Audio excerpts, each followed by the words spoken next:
Neste vídeo eu vou pensar que os crentes, nós somos os membros de Cristo.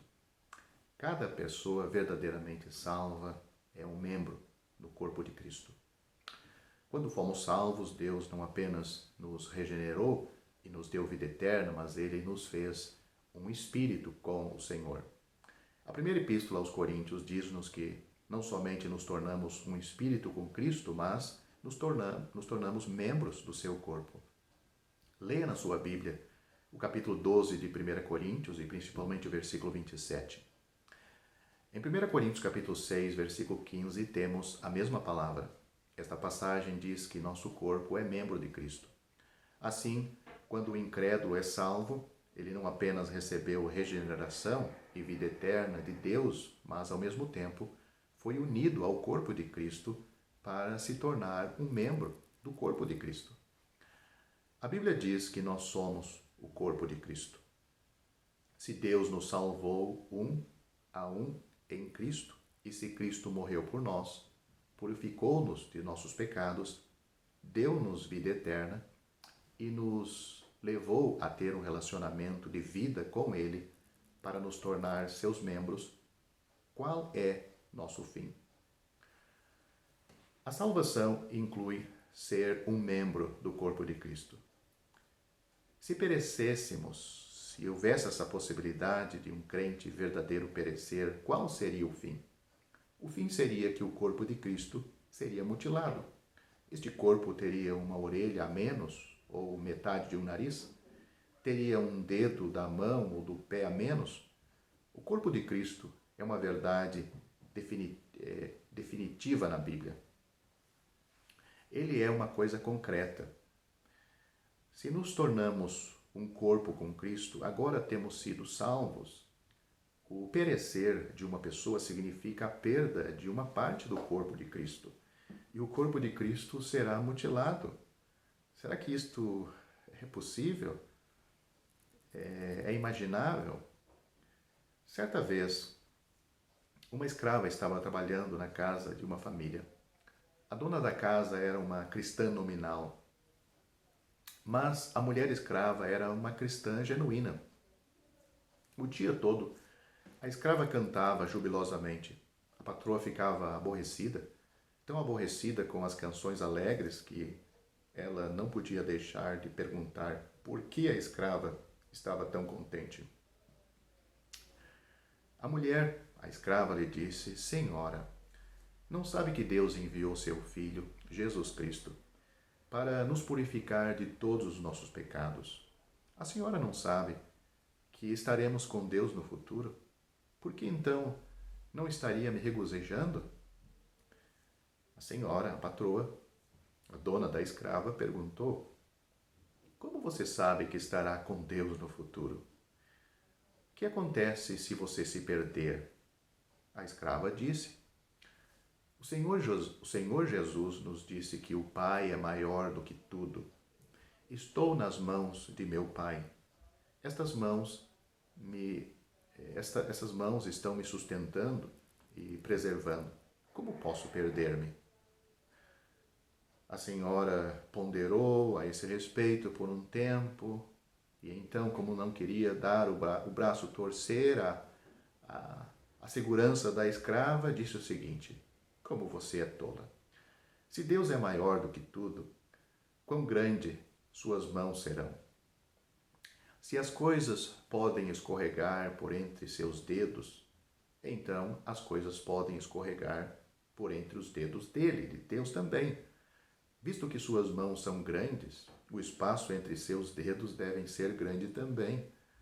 Se você escorregar por entre seus dedos, ele nem mesmo notará.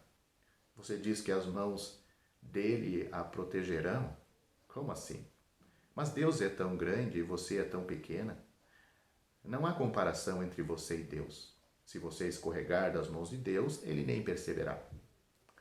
A escrava respondeu com as seguintes palavras: A senhora não entende. Não estou somente em suas mãos. Não estou somente nas mãos de Deus. Eu sou um pequeno dedo da sua mão. Se apenas estivesse em sua mão, ele poderia nem notar quando eu escorregasse. Mas se sou um dedinho na mão de Deus, como posso escorregar? Como ele pode me perder?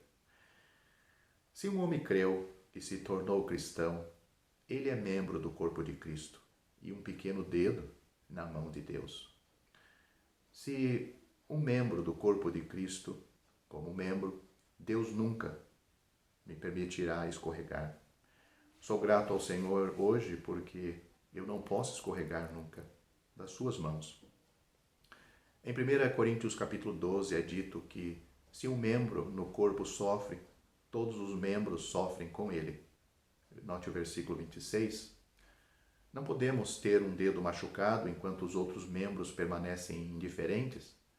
Se todos os cristãos são um membro do corpo de Cristo, e se um dia um de nós tivesse de sofrer no inferno, todos os demais sentiriam o sofrimento no céu. Se uma pessoa perecer, então todos os cristãos terão de perecer também. Vão sofrer de alguma forma com ele. Esta é a unidade do corpo de Cristo. Não somente 1 Coríntios nos diz que somos os membros do corpo de Cristo, mas outros livros do Novo Testamento nos dizem o mesmo. Outras cartas do apóstolo Paulo. O livro, por exemplo, de Efésios nos fala do processo pelo qual passa o corpo de Cristo. Ele também diz que somos os membros de Cristo, mas de modo diferente. A primeira epístola aos Coríntios fala sobre o relacionamento e a esfera dos membros. 1 Coríntios está mostrando o relacionamento desses membros e a esfera deles. Efésios fala sobre o futuro dos membros, desses mesmos membros.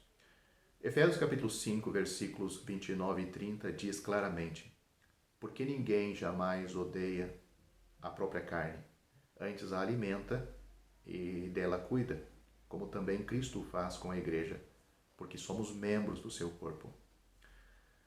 Somos os membros do corpo de Cristo. Vejamos os versículos antecedentes.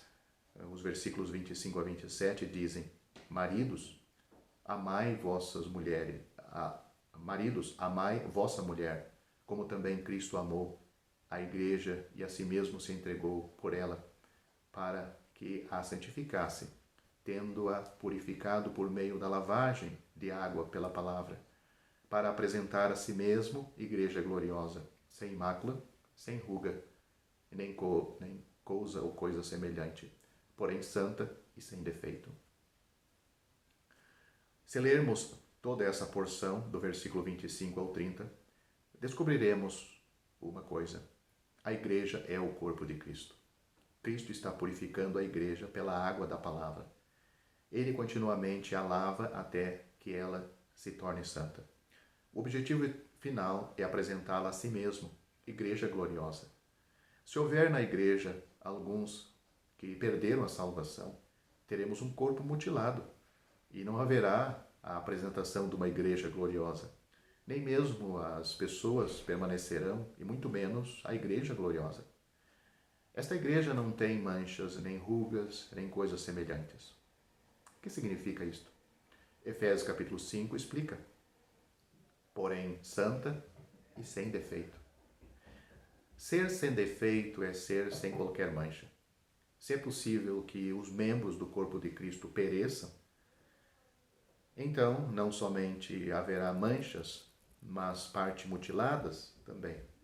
Entretanto, a Bíblia diz que esse corpo não apenas não tem membros mutilados, mas ela é sem qualquer defeito. Portanto, não podemos perder nossa salvação. A Bíblia não diz isto, e nem as ilustrações dizem isto. Já que Cristo terá uma igreja gloriosa, sem mancha, sem nem ruga, que será apresentada a Ele santa e sem defeito, nenhum de nós, nenhum dos salvos, pode perecer. Note o que o próprio Senhor Jesus disse: as minhas ovelhas ouvem a minha voz, e eu conheço-as e elas me seguem. E dou-lhes a vida eterna, e nunca hão de perecer, e ninguém as arrebatará da minha mão. Meu Pai que mas deu é maior do que todos, e ninguém pode arrebatá-las da mão de meu Pai. Eu e o Pai somos um. João capítulo 10, versículos 27 a 40. Já estão disponíveis para leitura os comentários do Novo Testamento e do Antigo Testamento de João Nelson Darby. Estão nos formatos de livro, e-book, também aplicativo para o celular Android. Visite o nosso site www.palavrasdoevangelho.com.